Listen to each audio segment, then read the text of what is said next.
El Colegio de México presenta Conversaciones sobre Norteamérica, una serie de podcasts que presenta el programa México, Estados Unidos, Canadá, PROMEC, del Centro de Estudios Internacionales sobre temas de interés en la región de América del Norte.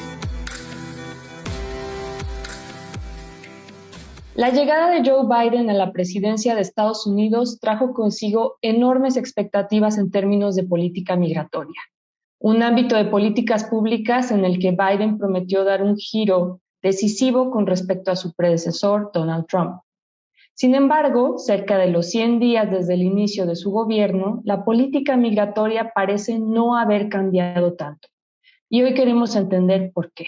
Bienvenidos a Conversaciones sobre Norteamérica. Soy Luisi Pedrosa, profesora investigadora del CEI, del Colegio de México, politóloga especializada en el estudio de las políticas migratorias con una perspectiva comparada, y tendré el gusto de guiar este episodio. Me acompañan dos expertas también del Colegio de México, mis colegas, la doctora Claudia Masferrer. Hola, Claudia. Hola, Luisi. Claudia es profesora investigadora del CEDUA y coordinadora del Seminario de Migración, Desigualdad y Políticas Públicas, MIGDEP. Es demógrafa y socióloga especializada en migración de retorno e inmigración hacia Norteamérica. También me acompaña la doctora Isabel Gil. Hola, Isabel. Hola, Luisi. Hola, Claudia. Isabel es investigadora postdoctoral del MIGDEP y estudia los impactos de las políticas migratorias en poblaciones solicitantes de asilo y refugio. Colegas, Claudia e Isabel, les propongo que comencemos por analizar las expectativas y los hechos en materia de política migratoria del gobierno Biden a 100 días desde su inicio. La palabra expectativas me parece clave porque el presidente Biden inauguró su gobierno anunciando una plétora de medidas importantes para cambiar el rumbo de la política migratoria estadounidense. Y tanto en la amplitud de las medidas anunciadas como en la presteza con la que fueron presentadas, Biden le dio a la política migratoria un carácter prioritario en su gobierno. Esas medidas incluyeron, entre muchas otras, la terminación de lo que ominosamente se llamó la prohibición de entrada a musulmanes y africanos, elevar la cuota máxima de personas refugiadas admisibles por año en Estados Unidos, y para efectos de la relación con México, las medidas más importantes diría yo que fueron la detención inmediata de la construcción del muro en la frontera, la reanimación del programa DACA, la revisión de los Migration Protection Protocols, MPP, en aras de restaurar el sistema de asilo en Estados Unidos y sobre todo, por supuesto, un paquete legislativo muy ambicioso que incluye una posible regularización migratoria que potencialmente daría acceso a hasta 4 millones de personas, no solo a la residencia permanente, sino a la ciudadanía estadounidense. Estos son cálculos del Migration Policy Institute. Bueno, si tan solo nos centramos en estas medidas que acabo de mencionar, pareciera que para Biden era muy importante dar una primera impresión de que se estaba corrigiendo el rumbo con respecto al gobierno anterior, de manera similar a como lo hizo en otros ámbitos de políticas públicas, como la ambiental y de energía. Yo veo pues una dimensión simbólica en estas medidas y que es coherente con el deseo de restaurar la reputación de Estados Unidos, desde luego velando por sus intereses en planos competitivos internacionales, pero liderando con el ejemplo, o sea, de una forma distinta. Y el secretario de Estado Antony Blinken ya dejó claro esto con respecto a la migración el 3 de marzo, cuando mencionó el objetivo de crear un sistema de inmigración efectivo y humano, sentenciando "We will do things differently", haremos las cosas de forma distinta. Pero ¿por qué no ha funcionado ese cambio de rumbo hasta ahora? Isabel, te pregunto, ¿erró Biden en su cálculo al anunciar todas estas medidas tan pronto y encontrarse después con que no podrían revertirse las medidas de Trump a corto plazo? ¿O qué consecuencias y ramificaciones tiene que haya frenado el ritmo de los cambios o incluso cambiado el curso de estas medidas en menos de 100 días? Gracias, Luisi. Pues yo creo que es más complicado, digamos, que un error de cálculo. Yo creo que, por un lado, el cambio de discurso, de este discurso de crear un sistema efectivo y humano, pues fue un cambio drástico y rápido comparado con la capacidad de ajuste institucional, digamos, que sería necesaria para implementar un verdadero cambio en términos de gestión migratoria. Es decir, yo creo que el discurso se ha visto sobrepasado por la realidad, cosa que ha sucedido en otros momentos. Y bueno, pues en principio este cambio de discurso generó de alguna manera a lo largo de la región la percepción de que con la salida de Trump se habían abierto las puertas de Estados Unidos, cosa que sabemos dista mucho de la realidad, pero que sí generó movimientos importantes de personas hacia el norte. Vale la pena resaltar también pues, que este cambio de discurso tuvo una utilidad política para Biden durante campaña y pues el cambio, una vez asumiendo el poder, así como la falta de claridad que ha habido también en el discurso, pues se ha hecho evidente, ¿no? En estos primeros 100 días. Y por otro lado, pues la realidad política en Estados Unidos implica que aún con voluntad política y con un verdadero compromiso, digamos, con estos cambios, pues la nueva administración necesita apoyo bipartidista para hacer cualquier cosa, ¿no? Para implementar cualquier propuesta más sustantiva y a largo plazo. Y pues sabemos que los asuntos migratorios son siempre un tema delicado y que genera muchas tensiones entre partidos e incluso fisuras dentro de estos. A pesar de esto, vale la pena pues resaltar que desde que asumió la presidencia, Biden ha emitido 94 órdenes ejecutivas, de las cuales 52 han estado enfocadas en revertir algún cambio de la administración previa en materia migratoria. Y bueno, esto también es un cálculo que hace el NPI. Entonces, bueno, una vez, digamos, con esta cosa un poco general, creo que es importante reconocer que además hay diferencias importantes entre las propuestas de la administración Biden-Harris. Por ejemplo, están propuestas como la de ofrecer mayor estabilidad y posibilidad de regularización a ciertas poblaciones a través de la reforma a la ley de migración. Y entre estas podemos encontrar, por ejemplo, a beneficiarios y beneficiarias de DACA, que bueno, son uno de los ejemplos pues de población que genera menos conflicto, menos tensiones entre las y los estadounidenses y tal vez menos resistencias también. En palabras de mi colega Guillermo Irizar, la población beneficiaria de DACA es quien ocupa el primer lugar en esta fila imaginaria hacia una regularización o ciudadanía. Desde 2012, que cuando Obama estableció este programa, que se estableció también por medio de una orden ejecutiva y pues porque se pensaba que era algo temporal para después hacer algo más permanente, pues los chicos y las chicas DACA han luchado por años y han ido adquiriendo reconocimiento ante la población. Se han logrado consolidar como un grupo pues, de estudiantes, de trabajadores y trabajadoras, de personas respetuosas de la ley y que activamente reclaman sus derechos y han logrado obtener la simpatía o al menos neutralizar un poco la crítica de más o menos el 75% de la población estadounidense, de acuerdo a encuestas realizadas por el Pew Research Center. Entonces, bueno, esta, digamos, aceptación de alguna manera hizo que incluso pudieran lograr resistir embates continuos por parte de la administración Trump, que buscó terminar con el programa varias veces durante su gobierno. Y bueno, esta iniciativa fue frenada por las Cortes, pero pues también responde a refleja un poco la opinión pública. Si se aprobara la ley de migración que mandaron al Congreso, las y los beneficiarios de DACA, que son más o menos 600,000 personas, podrían obtener inmediatamente la Green Card o la residencia permanente y 3 años después aplicar a la ciudadanía. Entonces, bueno, las posibilidades de que esta población tenga una solución más permanente, pues es más probable claramente y más posible que para muchos otros grupos. Entre otros grupos que la ven más complicada están sus padres y sus madres, así como pues otros grupos que componen esta población de más de 11 millones de personas en situación irregular en Estados Unidos. Y, por ejemplo, una de las poblaciones que no la tienen tan fácil y que la tienen, de hecho, bastante difícil, son las y los solicitantes de asilo, que, bueno, han sido y siguen siendo retratadas como una amenaza a la seguridad nacional, como abusadoras del sistema, como criminales, y se han vuelto ahora en los últimos meses protagonistas de esta mal llamada crisis migratoria en la frontera entre México y Estados Unidos. Es importante recalcar que solicitar asilo es una vía legal de migración a los Estados Unidos, pero el discurso antimigrante se ha encargado de retratar estos grupos como una amenaza y de responsabilizar a los demócratas de una invasión de criminales a través de la frontera. Además del discurso o más allá del discurso, el sistema de asilo y refugio fue de los más golpeados o debilitados durante la presidencia de Trump. En esta presidencia redujo el límite de refugio a niveles sin precedentes, pasando de 85,000 a 15,000, y externalizó el asilo, regresando a solicitantes a México a esperar a sus audiencias, bajo el programa de MPPs que ya mencionaba Luisi.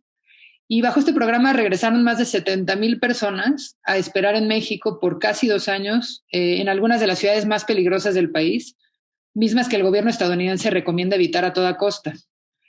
Entonces, bueno, pensando un poco en esta población, pues una de las primeras órdenes ejecutivas de Biden es poner fin a estos protocolos de protección a migrante y permitir el ingreso de los cerca de 25,000 casos activos a Estados Unidos para llevar su procedimiento dentro de Estados Unidos como la ley establece.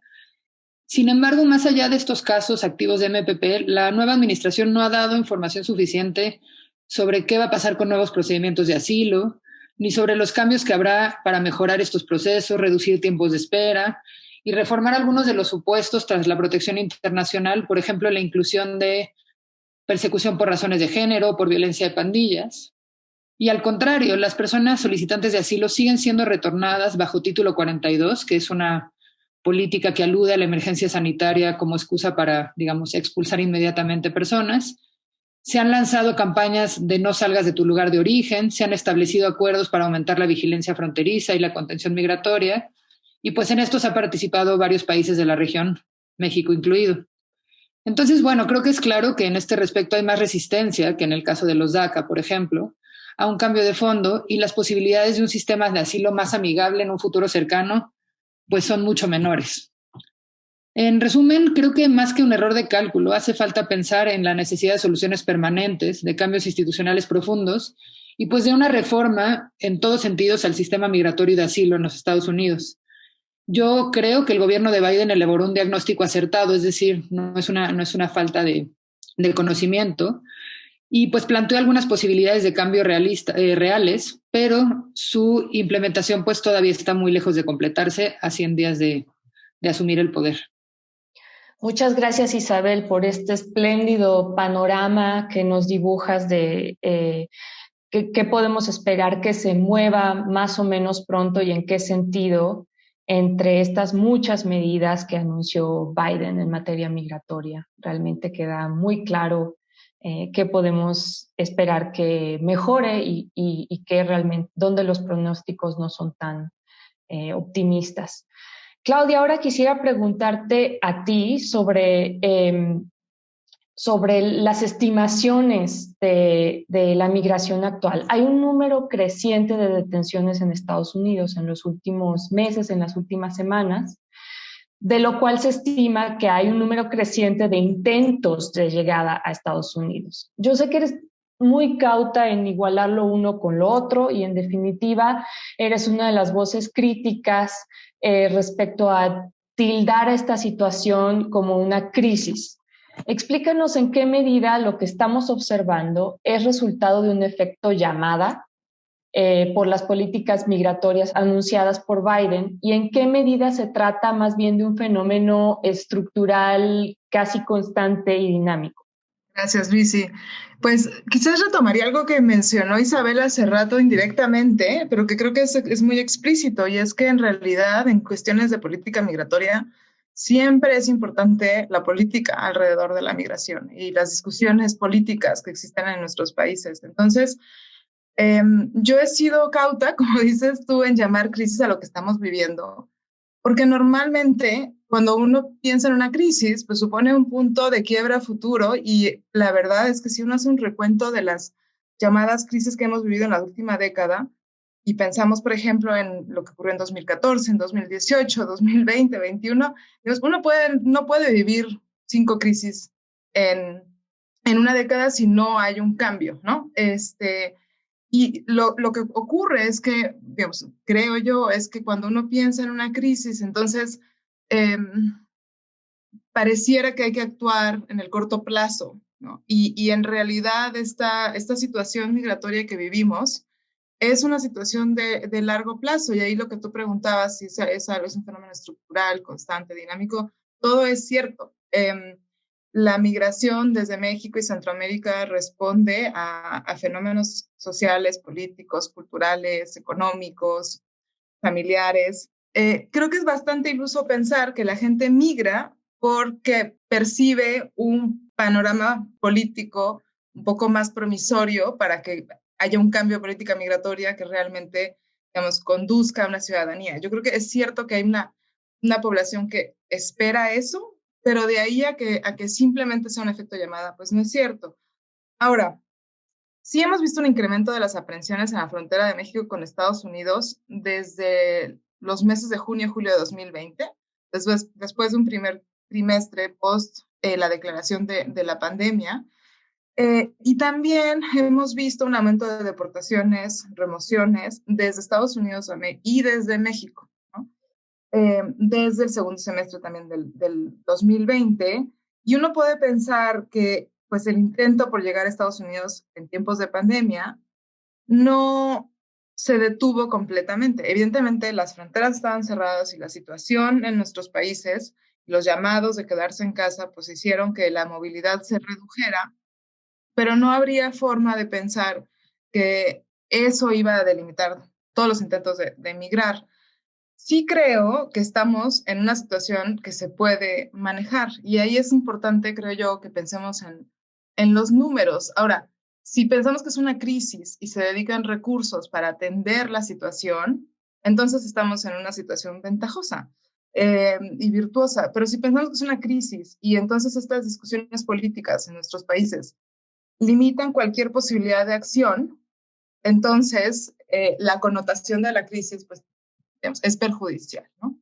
Y ahí sí, por ejemplo, en el año fiscal de 2020 tuvimos 250,000 eventos de aprehensión de mexicanos en la frontera, que como decía Isabel, por la situación de la pandemia y con el título 42, que básicamente lo que facilita hasta cierto punto son múltiples intentos de una misma persona para tratar de cruzar Estados Unidos. No sabemos a ciencia cierta cuántos de estas aprehensiones de mexicanos son realmente, cuántas personas equivalen a estas aprehensiones. En el caso de los centroamericanos, tenemos 50,000 aprehensiones de Honduras y Guatemala, respectivamente, 30,000 de El Salvador a lo largo de todo el año. Y prácticamente tenemos una mayoría de adultos que migran solos, que también podemos pensar que es más probable, más fácil que crucen más veces. Pero estos números, o sea, si los pensamos fuera de contexto y de una manera alarmante y no pensamos un poco del pasado, creo que el problema es que no podemos pensar cómo lidiar con el futuro, ¿no? Entonces, ahí siempre yo digo, bueno, es que la crisis no puede hacernos pensar solamente en el corto plazo y actuar de manera premeditada, cerrar fronteras o digamos, atender al fenómeno muy puntual de, ok, están llegando tantas personas, si es que no pensamos cuál es lo que determina la situación y el contexto. Pero en ese sentido también, toda la discusión que se ha tenido sobre las causas estructurales de raíz de la migración, pues van en el largo plazo y eso ya lo sabemos, ¿no? Entonces, en el largo plazo me refiero a quizás ese cambio puede tomar una década, ¿no? Entonces, ¿cómo lidiar con este corto plazo de lo que se tiene que atender el día de hoy porque tenemos solicitantes de asilo o deportados en ciudades a lo largo del país versus cómo tratar de hacer que se controle la migración, que se regule la migración, que haya opciones legales para migrar, ¿no? Ahora, a mí me gusta poner mucho los números en contexto para poder comprender algunos cambios importantes en la realidad migratoria que estamos viviendo. Y me encanta que el podcast se llame Conversaciones sobre Norteamérica, porque creo que si uno considera a los 3 países de Norteamérica, tenemos a México, que según datos del censo 2020 tiene 126 millones. La población de Estados Unidos es de 330 millones, o sea, casi 3 veces nuestro país. Canadá tiene una población de 38 millones, pero la población de Guatemala, Honduras y El Salvador es menos que la población canadiense. ¿Okay? Guatemala tiene 17 millones, Honduras 10, El Salvador 6.5 millones. No es cierto que van a migrar todos los mexicanos, así como no es cierto tampoco que van a migrar todos los centroamericanos. Canadá recibe nuevos residentes permanentes al año, alrededor de 300,000. Y es un país de 330 millones. ¿Acaso México no podría, digamos, atender llegadas de los números que estamos viendo de centroamericanos? Claro que sí, Estados Unidos también. Y en el sistema canadiense de refugio, alrededor del 30% de estos nuevos inmigrantes anuales son personas que buscaban protección. Ahora, por muchas razones que no tenemos tiempo de discutir, Canadá no brinda apoyo de protección, asilo, refugio a centroamericanos, pero, y sí, de otros países, pero digamos, creo que si Canadá lo puede resolver, nosotros podríamos buscar formas de también atender estos números. ¿Y por qué es importante tener en cuenta estos números? También Isabel mencionaba que 600,000 personas son beneficiarios de DACA, y este número es menor al número de estadounidenses que residen en México. Muchas veces se nos olvida que así como México es el país con mayor número de habitantes en Estados Unidos es la población inmigrante de mayor tamaño aquí en México, ¿no? Y esto está ligado al retorno, a la inmigración de menores, a la migración familiar, que no va a poderse atender por cuestiones necesariamente de trabajo o programas que se están planteando por la actual administración, ¿no? Así como hay una gran migración centroamericana de menores y de familias. Entonces, digamos, creo que sí, son conversaciones sobre Norteamérica. Necesitamos poder pensar en conjunto al sistema migratorio de Norteamérica y de Centroamérica, al menos sentar a la mesa estos 6 países, desde Canadá hasta El Salvador. Y creo que más que entrar en crisis o pensar que estamos en una crisis y que tenemos que pensar en cuestiones de muy corto plazo, sí creo que hay que pensar que la migración no es un problema, sino que si se piensa que es un problema, ok, se puede solucionar este problema, pero tenemos que sentarnos a ver cómo lo resolvemos. Y sí sería bueno que en estas conversaciones sobre Norteamérica se sientan juntos todos estos países. Y en ese sentido, cuando digo que, digamos, del sistema migratorio norteamericano, de Centroamérica, y sentarnos todos a la mesa, quizás es interesante poder entender cómo se sentaron a la mesa todos los países de la Unión Europea. Y tú conoces bien esta situación que vivió Europa, ¿no? No sé qué podamos aprender de Alemania, de la Unión Europea, que en estas conversaciones sobre Norteamérica nos sirvan a desentramparnos un poco en la situación donde estamos, de cómo atender la llamada crisis, el problema migratorio, etc. Es bueno que plantees esta pregunta, Claudia, que nos puede enseñar Europa la situación que se vivió allá hace unos años. Yo encuentro varios paralelos, pero también pienso que debemos acercarnos al caso europeo con mucho cuidado. En muchos aspectos, y yo diría que esto se aplica tanto a la situación de Europa en el 2015 como a la de Centro y Norteamérica hoy, la movilidad no es inesperada y si se dan situaciones de crisis son más bien producto de las políticas migratorias. Es innegable que la agudización del conflicto en Siria en el 2015 provocó un éxodo más intenso hacia Europa, pero los sirios no eran los únicos migrantes que intentaban llegar a Europa en ese año. Entonces, igual que siempre, había migrantes de diferentes países africanos e incluso del vecindario europeo cercano de los Balcanes intentando llegar a países más prósperos de Europa. Así que el detonante de la crisis no era la mera movilidad de las personas, sino políticas migratorias fallidas. El problema profundo y que sigue sin ser resuelto en Europa es que la Unión Europea dejó la carga del control de las entradas irregulares de personas a sus países fronteras. Les cargó todo el peso. Por años, España, Grecia e Italia han reclamado un mecanismo para compartir costos y responsabilidades en este aspecto, pero la Unión Europea ha sido incapaz de responder a esas demandas, en buena medida impedida por otros estados de la Unión Europea, sobre todo en el este y en el centro de Europa, que se niegan rotundamente a aceptar recibir migrantes y solicitantes de asilo. Pero al no poder desarrollar un mecanismo ordenado y solidario de carácter regional para compartir costos y responsabilidades, ¿qué han hecho los europeos desde hace años? Pues han hecho principalmente 3 cosas.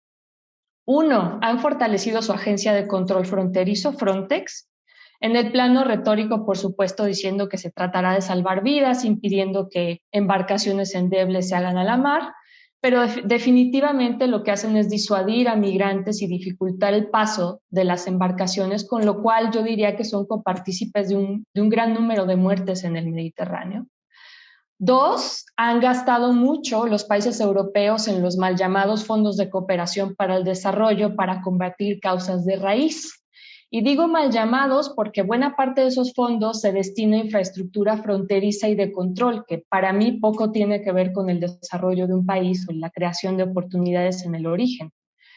Y 3, han celebrado acuerdos con otros países para que se encarguen de la contención migratoria, aunque a veces eso implica someter a algunas personas migrantes a situaciones de detención realmente deplorables e incluso a riesgos de ataques, extorsión y secuestros. Todas estas políticas, estas 3 políticas migratorias, prefiguran una situación en la que han desaparecido las vías legales para migrar, en las que se viola el derecho a solicitar refugio y la movilidad que antes fue natural, que antes fue cíclica, se ha bloqueado y se ha tornado cada vez más costosa y peligrosa. Volviendo al verano de 2015, la famosa decisión de Merkel de dejar pasar a más de 1 millón de personas, o sea, imagínate, Claudia, esas sí son dimensiones mayores. Esa decisión resultó primero que nada del cierre de la ruta del Mediterráneo, que obligó entonces a las personas migrantes a buscar paso a través de los Balcanes. Y esto acabó en una crisis humanitaria por la acción de varios países miembros de la Unión Europea, principalmente Hungría, cuyos gobiernos actuaron de formas inhumanas ante migrantes, los detuvieron, los violentaron, los trataron de forma verdaderamente indigna y les negaron el paso. Me quedo hasta aquí con retomar aquella situación, porque hasta aquí creo que ya hay varios paralelos obvios con la situación que observamos en nuestro vecindario de Norteamérica y Centroamérica.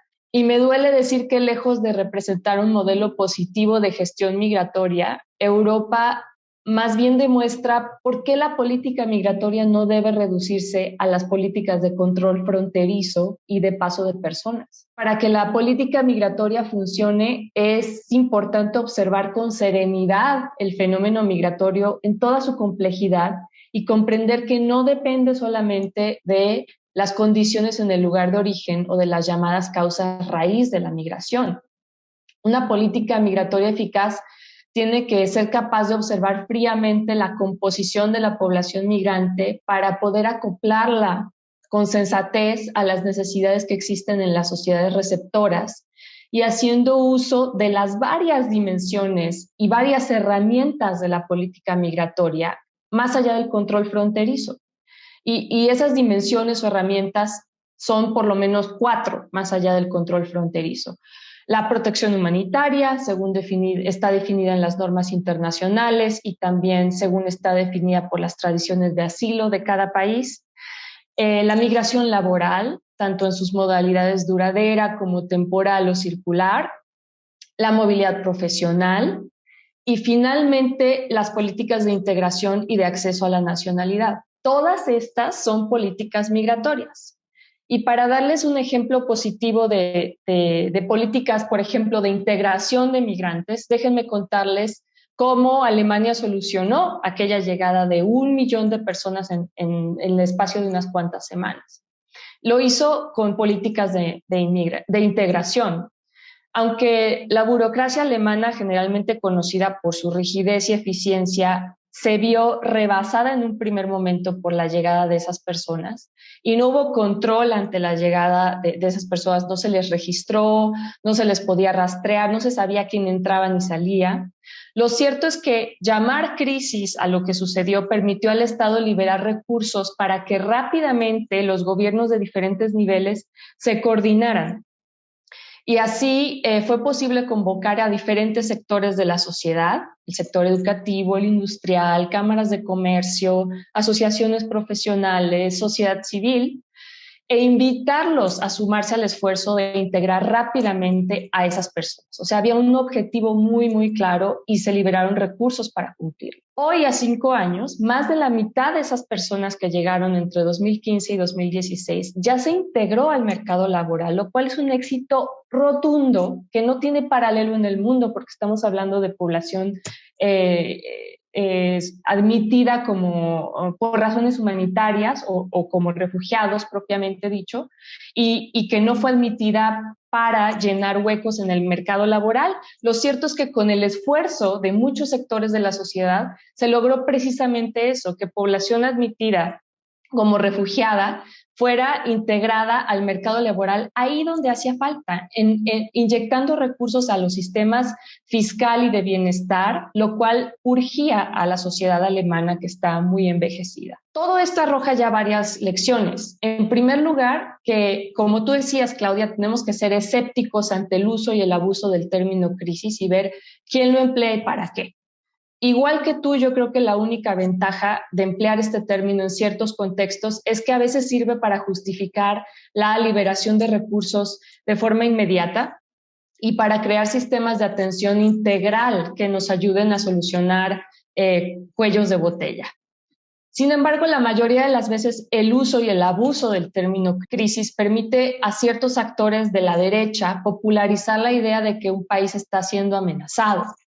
Y esta fue una táctica muy empleada por Donald Trump desde su campaña hasta el día de hoy y sigue constituyendo una principal línea de ataque de los republicanos a los planes de Biden de reconfigurar la política migratoria de forma integral. La segunda gran lección de la comparación es la importancia de procurar mantener una percepción pública de que la situación está bajo control, de que hay orden sobre quién entra y cómo entra a un país.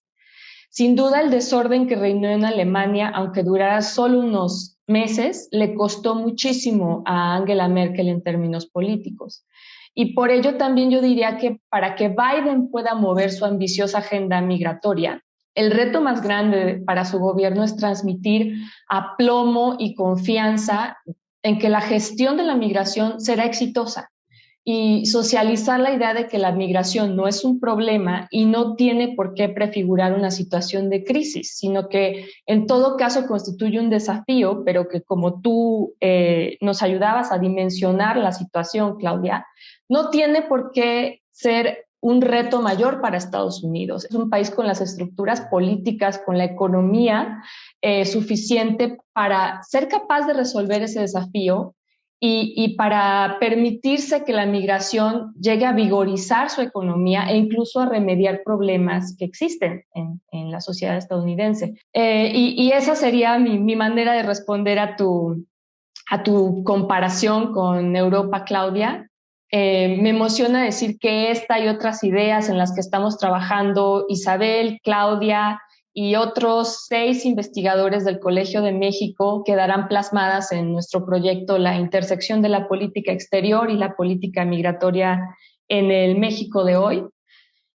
Así que estén pendientes de los resultados de este proyecto en el futuro cercano y por supuesto estén pendientes de los siguientes episodios de conversaciones sobre Norteamérica. Gracias, Claudia, y gracias, Isabel, por participar en este episodio y nos escuchamos pronto. Esto fue una producción de la Coordinación de Educación Digital del Colegio de México.